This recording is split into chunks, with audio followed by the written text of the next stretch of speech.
In the summer of 2025, a chill swept through American households, not from the weather, but from Walmart's stunning announcements.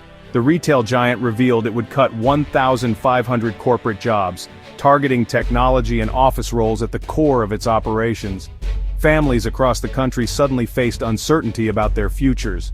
Before the shock could settle, Walmart announced prices would rise on its shelves, ending its long-standing promise of everyday low prices. CEO Doug McMillon explained the company could no longer absorb rising costs, especially as global trade issues hit home. For millions who depend on Walmart for affordable essentials, this felt like a betrayal. The layoffs signaled a shift toward automation and technology, while the price hikes showed even Walmart couldn't shield customers from global pressures. These weren't just headlines. They were real problems affecting paychecks, shopping bills, and a sense of security. The comfort of the big blue store was replaced by anxiety, marking a turning point for both Walmart and the country. Even a giant like Walmart was forced to admit its limits in protecting customers from international turmoil. These events sparked a national conversation about the future of work, the cost of living, and the role of big corporations in American life. Behind the scenes, Walmart is racing to become a tech powerhouse, investing billions in AI, automation, and data analytics. This transformation is changing everything, from warehouse logistics to the way customers shop, with more self-checkouts and even robots cleaning floors. The recent layoffs targeted corporate and tech roles that no longer fit Walmart's new direction. At the same time, the company is creating new high-tech jobs in fields like machine learning and cloud computing. But this shift leaves many loyal employees behind, unable to transition without specialized training. In places like Hoboken, hundreds were told to relocate or lose their jobs, centralizing power in new innovation hubs. For many, careers are being upended as Walmart reshapes its teams for a tech-driven future. The vision, technology, and people working side by side for a better shopping experience. But for every new tech job, there's a story of someone left behind. The challenge for Walmart and the nation is to manage this change without leaving workers stranded. In today's economy, even a job at a retail giant is no longer a guarantee of security. The benefits of technology must be shared by all, not just a select few.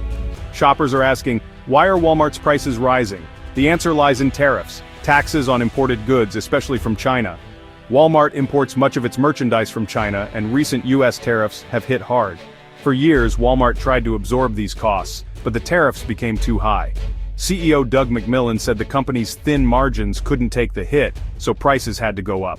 When Walmart pays more for goods, customers end up footing the bill. Everyday items, electronics, toys, even bananas, are now more expensive. Yale researchers estimate these tariffs cost the average American household thousands each year. For families already struggling, these price hikes are a heavy burden. The global trade war has landed squarely in the shopping carts of Main Street America. Picture the Millers on their weekly Walmart trip, a ritual built on trust in low prices. Today, Sarah notices the video game console her son wants is $30 more than before. In the toy aisle, a favorite building set is now out of reach. Tom checks their bank app, worried as prices climb on everyday items. In groceries, even avocados for taco night are now a luxury, and Tom's morning coffee costs more. Their cart is less full, but the total is higher. At checkout, Sarah feels frustration. Walmart was once a place of relief, now it's a source of stress. The Miller story is echoed in aisles across the country. Families are forced to cut back on both small joys and essentials. Sticker shock is now a personal reality, not just an economic headline. Providing for a family has become harder, one price tag at a time. The pain is real, and it's happening everywhere.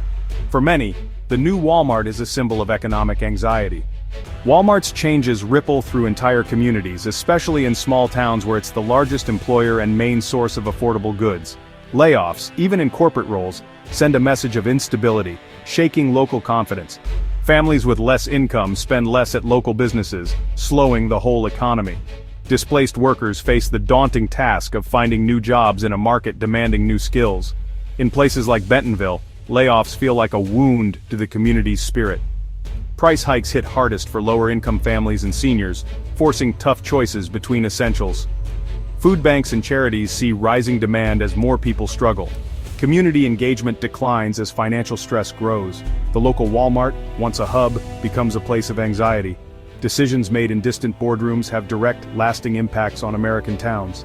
Walmart's story in 2025 mirrors America's crossroads. The promise of technology versus the pain of economic change. Automation and AI offer efficiency and innovation, but also disrupt stable jobs. The skills gap widens, leaving many workers behind. How do we retrain and support those displaced by technology?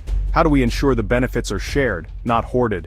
Meanwhile, tariffs and trade wars drive up prices, showing how global decisions hit local wallets.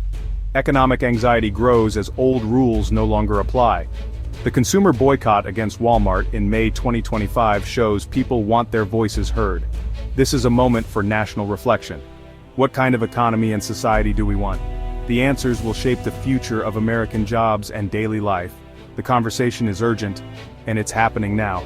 Walmart's 2025 story is a signpost for America's future. The choices made by companies, government, and consumers today will define tomorrow's landscape. Layoffs and price hikes are symptoms of larger forces, and our response matters. Companies must balance innovation with responsibility, investing in retraining and supporting communities. Leaders need policies that address the skills gap and protect working families. For all of us, being informed and engaged is crucial. Our choices have power. The path ahead is uncertain, but we all have a role in shaping it. The story of 2025 is still being written, by all of us.